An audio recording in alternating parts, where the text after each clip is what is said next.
வாழ்வோம் வாழ்வோம். அப்ப உண்மையை சொல்றவங்க அலட்டிக்க மாட்டாங்க, சொல்லுவார்கள், உறக்க சொல்லுவார்கள். ஏன்னா உண்மை உங்க காதுல கேட்காம பெறக்கூடாது, உங்களுக்கு பலன் கிடைக்காம பெறக்கூடாதுன்னு ஒரு ஆதங்கத்துல ஆர்வத்துல சொல்லுவாங்க. அதட்ட மாட்டாங்க, அதை ப்ரூவ் பண்ணி காட்டணும்னு இறங்க மாட்டாங்க. உண்மைக்கு ப்ரூவ் பண்ண தேவையே இல்லை. ஒரு பொருள் இருக்கு, அதை எப்படி நிரூபிப்பீங்க? 2-3 நாளா இருந்தா தான் நிரூபிக்க வேண்டிய தேவை வரும். அதுவா இதுவா இதுவா, அப்ப அந்த 2 போயிட்டு இதுதான் மிச்சம்னு சொல்லணும். ஒன்றுக்கு போய் மிச்சம் என்ன இருக்கும்? மிச்சம் சொச்சம்லாம் அங்க கிடையாது. யூனிக்னஸ் இல்லையா? ஒன்றா உலகத்துயர்ந்தது. எவ்வளவு அழகா சொல்ற, ஒன்றா உலகத்துயர்ந்தது. அந்த ஞானத்தை, அந்த இறையை நாம் அடைய வேண்டும் என்றால் மௌனம் என்பது மிக முக்கியமானது. அப்போ எது நம்ம லைஃப் ஸ்டைல மாத்துது சொன்னா ஞானம். அந்த ஞானம் எப்படி மாத்துதுன்னா மௌனத்தால் மாத்துது. அந்த மௌனத்தை எப்படி நாம் அடைவது, மௌனத்தை எப்படி கடைபிடிப்பது? ஏன்னா தெரியாத விஷயங்கள் எல்லாம் தெரியும். நமக்கு என்ன டவுட் வருதோ அந்த டவுட் எல்லாம் உடனே கிளியர் பண்ணணும். உங்க ஃபைல் வருது, ஒர்க்கு நிறைய ஒர்க்லோடு இருக்கலாம், உடனே ஃபைலை பார்த்து எல்லா ஃபைலையும் நீங்க கிளியர் பண்ணிட்டீங்கன்னா டேபிள் கிளீனா ஃப்ரீயா தூங்கலாம். எத்தனை நாள் நீங்க ரெஸ்ட் எடுக்கலாம். ஏன்னா ஒர்க் இல்லையே. இது டேபிள், அங்க ஒரு ஃபைல், இங்க ஃபைல், இங்க ஃபைல், இன்னும் வெயிட்டிங்ல வந்துட்டு இருக்குதுன்னு நினைச்சா எங்க தூங்க முடியும்? யார் லீவ் கொடுப்பா? இல்லையா? அப்போ நீங்க உங்களுக்கு பாரம் இல்லாமல் இருக்கணும், எல்லாத்தையும் கிளியர் பண்ணது. அப்பதான் மௌனம். அதுக்குதான் நான் திரும்ப திரும்ப வரவங்கள்ட்ட கேட்பேன், ரொம்ப டிஸ்டர்ப் பண்ண மாட்டேன், பட் ஃபர்ஸ்ட் கொஸ்டின் கேட்பேன், ஏதாவது சந்தேகம் இருக்கிறதா? ஏன்னா அதுதான் ஞான வாயில். எது ஞான வாயில்? ஏதாவது சந்தேகம் இருக்கிறதா? ஓபன் தி கேட், உங்களை உள்ள விடுறதுக்கு. எனக்கு சந்தேகம் இருக்கிறது ஐயா, ஆனா உள்ள வாங்க உட்காருங்கன்னு சொல்லலாம். அப்படிதான் முதல் நினைச்சேன். பிறகு பாவம் அங்க இருந்து பஸ்ல ஏறி ஆட்டோல ஏறி லீவை போட்டு வந்து உட்கார்ந்து இருக்கவங்கள்ட்ட வாசல்லையே நிறுத்தி சந்தேகம் இருக்கான்னு கேட்டோன்னே இல்லைன்னு சொன்ன போங்கன்னு சொன்னா ஒரு மனுஷனா கூட நம்ம மதிக்க மாட்டோம் இல்லையா? அப்புறம் இல்லாத கதையெல்லாம் போய் சொல்ல ஆரம்பிச்சுக்கலாம். மனுஷனா இவ்வளவு கஷ்டப்படுது, ஏன்னா எல்லாம் அவருக்கு தான் தெரிஞ்ச மாதிரி வந்து கொஞ்சம் ஒரு டயர்டு மாத்தல. உனக்கு ஏதாவது சந்தேகம் இருக்காங்க, சந்தேகம் என்ன தலைவரே வச்சுட்டா தெரியுறோம், நான் என்ன ஒண்ணும் தெரியாதவங்களா? ஐயோ, கதை வளர்ப்பு காரியங்கள் உண்மைதானே? அவ என்ன பண்ணிடணும்? சைலண்டா கேட்கணும், வாங்க உள்ள வாங்க. அந்த ஞானத்திற்கு கதவை திறப்பது என்பது இஸ் a gate. எது? ஏதாவது சந்தேகம் இருக்கு. நான் எல்லாரையும் எப்பவும் ஒரு உபதேசம் முடிச்ச உடனே முதல் கேட்கிற கேள்வி, ஏன்னா உங்களை ஞானத்துல கொண்டு போகணும், மௌனத்தை உங்களுக்கு கொடுக்கணும் உங்களுடைய ஆர்வத்துல. ஆனா அதோட நீங்களே முடிச்சிருவீங்க, வேணாம் போட்டிட்டு இருங்க. அது ஒரு யார்கிட்ட கேட்கறது, யாருக்கு சொல்றது? அவன் இவ்வளவுதான் நினைக்கிறேன். நானும் சொல்லலைன்னு யாராவது என்கிட்ட உபதேசம் கேட்டவங்க சொல்லுங்க பாப்பா, இவங்க எல்லாம் கேட்டிருப்பீங்க, எல்லாரும் கேட்டவங்க தானே. அப்ப ஏதாவது சொல்லி முடிச்சுட்டு உடனே கேட்டிருப்பானா இல்லையா?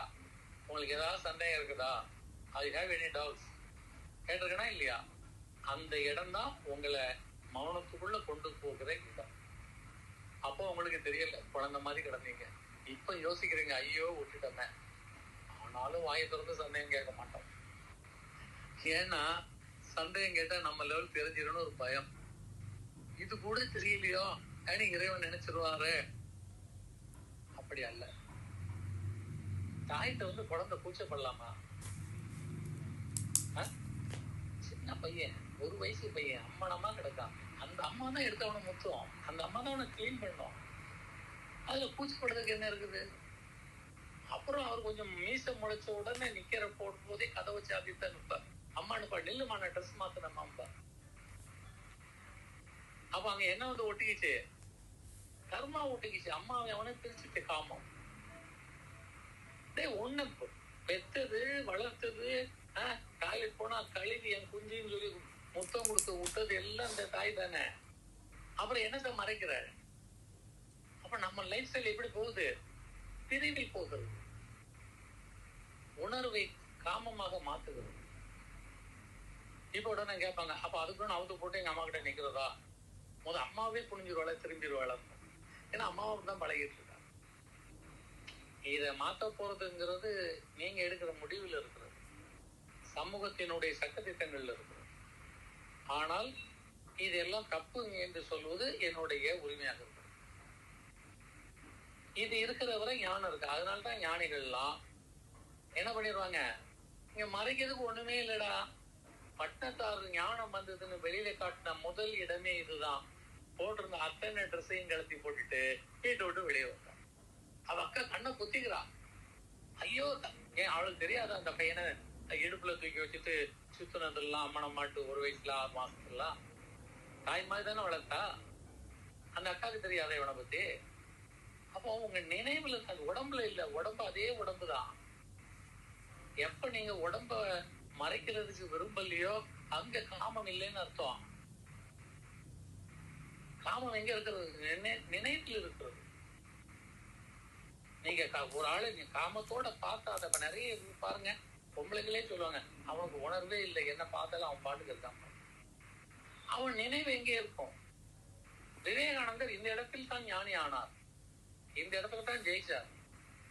விவேகானந்தரை ஒரு ஹோட்டல் ரூம்ல ரூம் கொடுத்து ரூம்ல உட்கார வச்சு 2 பெண்களை, வாலிப பெண்களை, வெள்ளக்காரன் 2 அவ்வளவு அழகா இருக்கும், யூத் டீனேஜ், உள்ள தள்ளி விட்டாங்க. அவனை எப்படியாவது சமைக்கிறணும்னு அவங்க என்ன இல்லாம அவரை ட்ரை பண்ணிருக்காங்க. கண்ணை கூட மூடலையாம், கண்ணை திறந்து பார்த்துக்கிட்டே தான் இருக்கிறார். அவங்க சும்மா ஃபிலிம்ஸ் எல்லாம் நிறைய பண்ணிருப்பாங்களா, விட்டுருப்பாங்களா? ஏன்னா அவங்களுக்கு டியூட்டியே அதுதான். அவனை காமிச்சுட்டேன்னு வெளியே வந்து சொன்னா உனக்கு இவ்வளவு ஃபண்டுன்னு சொல்லி என்ன பாடுபடுத்திருப்பாங்க. 1 hour கிராண்டட், இந்த 1 hourக்குள்ள அவனை கவுத்திடும். 1:20 1:25 அவரை எங்கேயே பெல் அடிச்சுட்டாங்க, டோரை திறந்தாங்க. 2 என்ன பண்ணுது, அவர் உட்கார்ந்துட்டே இருக்கிறார். அவர்கிட்ட அப்படியே படுத்து கிடந்து அழுதுங்க, மன்னிச்சிருங்க, we are sorry, you are genius, you are not an ordinary man, you are a divine power, you have a divine power. ஒரு முழுமையா ஒரு இளமையான அது வெள்ளக்கார பொண்ணு அம்மனம்மா நின்று அவரை போய் பாடா படுத்தியும் அவர் என்ன பண்ணல, நோட்டீஸ் பண்ணவே இல்லை. அப்புறம் அவரை எது காப்பாத்தியது? எந்த இடத்துல அவர் இருந்தார்? மௌனத்தில் இருந்தார். மௌனம் இஸ் அது எம்பரர். மௌனத்துல போய் இருக்க கொடி கட்டுவது என்பது மௌன தேசம் சாதாரணமானதல்ல. நம்ம காதல் தேசத்துக்காக கிடந்த அலையிறோம், காத்தா பறக்கிறதுக்கு. ஆனா ஞான தேசம் இருக்கிறதே அது இறை தேசம். அவர் அதுல இருந்தார், இந்த பொண்ணுல பார்த்துக்கிட்டு தான் இருந்தார். அப்ப பாக்குறதுங்கிற பொழுது நினைவில் சென்றால் தான் பாதிக்கும். நீங்க ஒரு பொண்ணை கையை தொடலாம், என்னமும் பண்ணலாம், நினைவுல போனாதான். இல்லைன்னா இந்த கையை பிடிச்சவன் மேல வச்சாலும் அது பொத்து பொத்துன்னு கீழே விடும். யோசிச்சு பாருங்க.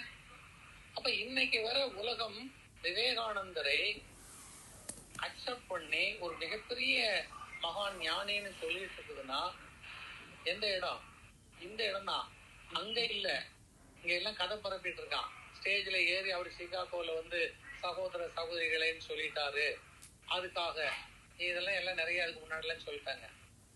அங்க சகோதர சகோதரின்னு சொல்ல பெரிய விஷயமே இல்லை, பாய் அவர் பகன். இது இந்தியில உள்ளவங்க எல்லாம் அப்படிதான் பேசுவாங்க. இந்தியில நீங்க மேடையில பேசும்போது முதல் சொல்லக்கூடிய வார்த்தை பாயே அவர் பகன் தான், சகோதர சகோதரி தான் சொல்லுவாங்க. அததான் அவர் சொன்னார். அதுக்கு ஒண்ணும் பேர் கிடைக்கல. அதுக்கு பிறகு அவருக்கு வச்சாங்க டெஸ்ட்.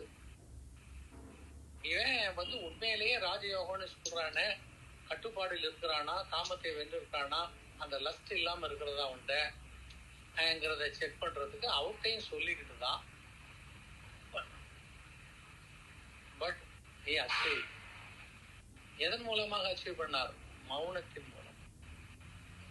அப்போ அந்த ரேஞ்சுக்கு கொண்டு போகக்கூடியது மௌனங்கிற பொழுது நம்ம வாழ்க்கை ஸ்டைல மாற்றக்கூடியது